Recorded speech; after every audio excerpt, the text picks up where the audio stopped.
नमस्कार दोस्तों, उत्तर प्रदेश के भीतर बड़ा राजनीतिक परिवर्तन होता दिख रहा है। बड़े राजनीतिक बदलाव होते दिख रहे हैं। जैसे भारतीय जनता पार्टी के भीतर मोदी और शाह की जोड़ी है, जैसे कांग्रेस के भीतर राहुल गांधी और प्रियंका गांधी की जोड़ी है, वैसे ही उत्तर प्रदेश में अखिलेश यादव और डिंपल यादव की जोड़ी बनती हुई दिखाई दे रही है। राजनीति के भीतर डिंपल यादव बड़े विशाल बरगद की तरह बढ़ती हुई दिखाई दे रही हैं। एक ताजा मसला, ताजा वाकया हुआ है जो ये बताता और दिखाता है कि उत्तर प्रदेश में डिंपल यादव का कद योगी आदित्यनाथ के बराबर होता जा रहा है। और एक दूसरा वाकया ये हुआ है जिसमें ये मालूम चलता है कि डिंपल यादव नेशनल स्तर की लीडर बनती हुई दिखाई दे रही हैं। दिल्ली में क्या हुआ आपको बताएंगे, उत्तर प्रदेश के भीतर क्या हुआ वो दोनों आपको बताएंगे, और कैसे डिंपल यादव की वजह से एक उत्तर प्रदेश के मंत्री अपने हारे हुए प्रत्याशी को लेकर योगी आदित्यनाथ के पास भागकर पहुंच जाते हैं। वो कहानी आपको बताएंगे, दिखाएंगे। लेकिन सबसे पहले शुरुआत करेंगे डिंपल यादव के लिए छपे इस लेख के बारे में, जिसमें समाजवादी पार्टी का जो मुखपत्र है, समाजवादी पार्टी का जो बुलेटिन है, उसके भीतर डिंपल यादव को पहली बार किसी सीट पर जीत का हीरो दिखाया गया है। डिंपल यादव की वजह से सीटें जीतना बताया गया है और यह पहली बार होता हुआ दिखाई दे रहा है। इसमें अखिलेश यादव के बारे में भी बताया गया, लेकिन डिंपल यादव पर विशेष फोकस किया गया है। डिंपल यादव के बारे में कहा गया है कि डिंपल यादव की वजह से ही करहल की सीट समाजवादी पार्टी जीत पाई है। भारतीय जनता पार्टी का जो एजेंडा था, भारतीय जनता पार्टी जिस हिसाब से चुनाव लड़ रही थी, जिस भारतीय जनता पार्टी पुलिस के सहारे, प्रशासन के सहारे, चुनाव आयोग के सहारे और इन सब के सहारे चुनाव लड़ रही थी, उसमें विपरीत परिस्थितियों के बाद भी डिंपल यादव ने भारतीय जनता पार्टी को 2 सीटों पर धूल चटा दी। 2 सीटें उनके जिम्मे थी, दोनों में उनका स्ट्राइक रेट 100% का नजर आया। सबसे पहले देखेंगे कि समाजवादी पार्टी के इस बुलेटिन में छपा क्या है, फिर कैसे मंत्री योगी आदित्यनाथ तक ये लेख पढ़कर भागते भागते पहुंचे, वो भी हम आपको बताएंगे, दिखाएंगे। ये रहा आपकी स्क्रीन पर समाजवादी पार्टी का बुलेटिन का फर्स्ट पेज, जिसमें अखिलेश यादव की मुट्ठी है। सेकंड पर चलेंगे, आगे देखिए, इसमें लिखा हुआ करहल में कामयाब रही डिंपल की रणनीति। इसके भीतर डिंपल यादव का फोटो दिखाया गया है, लगाया गया है, जिसमें डिंपल यादव हाथ जोड़कर खड़ी है, एक महिला उनके सर पर हाथ रख रही है, ये एक वोटर हैं और ये कवर स्टोरी इनकी यहाँ पर लगाई गई है। इसमें यह बताया गया है कि डिंपल यादव उपचुनाव में एक इबारत लिखने में, कामयाबी की इबारत लिखने में कामयाब रही। परिपक्वता की मिसाल उन्होंने कायम कर दी। अपने खास रणनीतिक कौशल से उन्होंने उपचुनाव में पूरी तरह भाजपा और सरकारी मशीनरी की चालों को नाकामयाब कर दिया। डिंपल जी की लोकप्रियता की वजह से करहल में भाजपा पस्त हो गई, ये बताया गया। लास्ट पैरा में चलेंगे, जहां पर लिखा है करहल में उन्होंने दिन रात एक कर दिया, एक एक गांव पहुंची, सभाएं की, बैठकें की। यहां श्रीमती डिंपल यादव अपने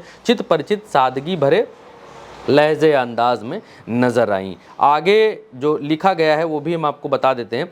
आगे लिखा गया है कि आत्मीय संवाद से उन्होंने फिर वोटरों का व्यापक समर्थन पाया। बतौर सांसद मैनपुरी के चप्पे चप्पे से वाकिफ हो चुकी हैं, लोगों से सीधा संवाद है।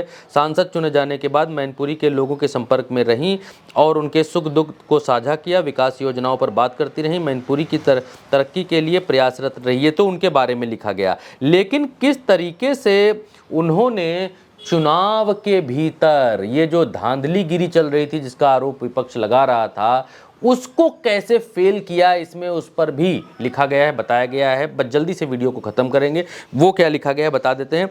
करहल में चुनाव की कमान डिंपल जी के हाथ में थी, लिहाजा कार्यकर्ताओं का उत्साह भी बढ़ा हुआ था। श्रीमती डिंपल बूथवार समीक्षा करती और कहीं भी गड़बड़ी या किसी कमी की सूचना मिलती वहां पहुंच जाती। उनकी सक्रियता की वजह से प्रशासनिक मशीनरी भी धांधली करने से पहले 100 बार सोचती। कभी भी सरकारी मशीनरी का दुरुपयोग होने पर पार्टी स्तर से डिंपल यादव चुनाव आयोग में शिकायत करती। नतीजा मतदान आते आते मशीनरी भी दुरुपयोग करने से पीछे हटने लगी। उनकी उतनी धांधली नहीं कर पाई जितनी दूसरी विधानसभा सीटों पर की।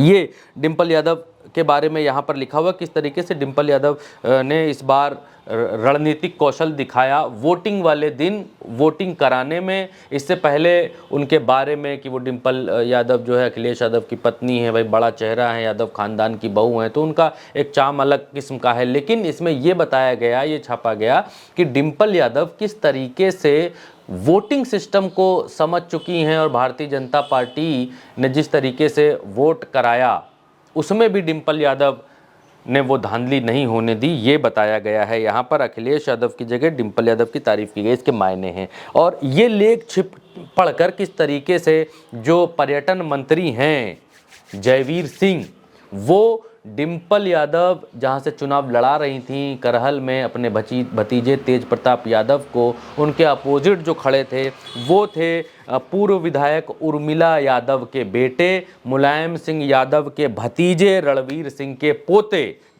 अनुजेश प्रताप सिंह, जो 14,000 वोटों से हारे हैं डिम्पल यादव जी के कैंडिडेट से, यानी तेज प्रताप यादव से। अब जो पर्यटन मंत्री हैं जयवीर सिंह, वो अपने कैंडिडेट को लेकर मुख्यमंत्री योगी आदित्यनाथ के पास पहुंच गए। योगी के पास पहुंचे, बताया कि हमने बहुत मेहनत करी और ऐसी ऐसी समाजवादी पार्टी की वजह से हार गए, ऐसा ऐसा रहा और 14,000 वोटों से हम लोग हार गए। इस पर योगी आदित्यनाथ ने कहा कि कोई बात नहीं, 89,000 वोट आपको मिले हैं। पिछली बार 65-67,000 वोटों से हम लोग हारे थे, इस बार 12-14,000 वोटों से हारे हैं। तो हमने उन्नति की है, प्रगति की है। अब मसला ये है कि एक तरफ तो समाजवादी पार्टी ने भारतीय जनता पार्टी की तमाम सारी चालों को नाकामयाब किया, ये बुलेटिन में बताया और दिखाया गया। डिम्पल यादव ने विपरीत परिस्थितियों में भी 14,000 वोटों से जीत दिलाई, जहां पर इतनी सारी सीटें भारतीय जनता पार्टी ने जीत ली, तमाम सारी वो सब आपको मालूम ही है किस तरीके से जीत ली। उसके बीच में डिम्पल यादव ने 2 सीटों पर सीसामऊ और करहल पर जीत दिलाई, जिसको छाप कर समाजवादी पार्टी ये बताना और दिखाना चाह रही है कि उत्तर प्रदेश में भी एक जोड़ी तैयार हो रही है, जो जोड़ी हेमंत सोरेन और कल्पना सोरेन की तरह ही भारतीय जनता पार्टी को करारा जवाब दे सकती है। उत्तर प्रदेश के भीतर भी एक जोड़ी तैयार हो रही है या तैयार हो चुकी है, जो राहुल गांधी और प्रियंका गांधी की जोड़ी की तरह ही भारतीय जनता पार्टी को तगड़ा जवाब दे सकती है। उत्तर प्रदेश में भी एक जोड़ी तैयार हो चुकी है, जो मोदी शाह की जोड़ी की तरह ही राजनीति में अपने विरोधियों के लिए बड़ी चुनौती बनकर खड़ी होती दिखाई दे सकती है।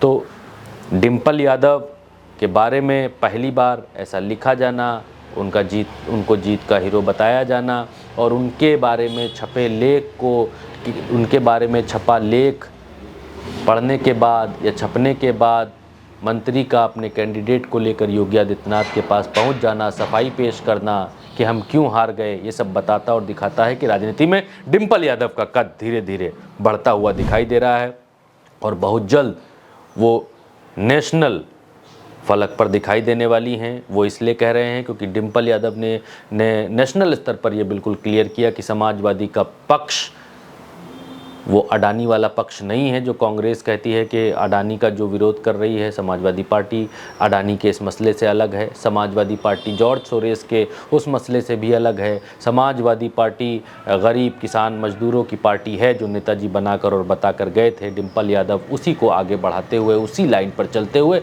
अपनी लाइन को क्लियर रखते हुए दिखाई दे रहे हैं। फिलहाल इस वीडियो में इतना ही। उल्टा चश्मा यूसी पर आप ये वीडियो देख रहे हैं। मेरा नाम भरत है, इजाज़त दीजिए, नमस्कार। चैनल को सब्सक्राइब ज़रूर करिए अगर आप चैनल पर पहली बार हैं। सब्सक्राइब करने से ये होगा कि आप हमारे चैनल से जुड़ जाएंगे। हम जो वीडियो करेंगे वो आपको कहीं ना कहीं इधर उधर दिखाई देने लग जाएंगे। हमको आपको खोज कर नहीं देखना पड़ेगा, ये सहूलियत हो जाएगी। हमारे वीडियोज़ आपके आसपास आने लग जाएंगे। इस वीडियो में इतना ही। नमस्कार, धन्यवाद।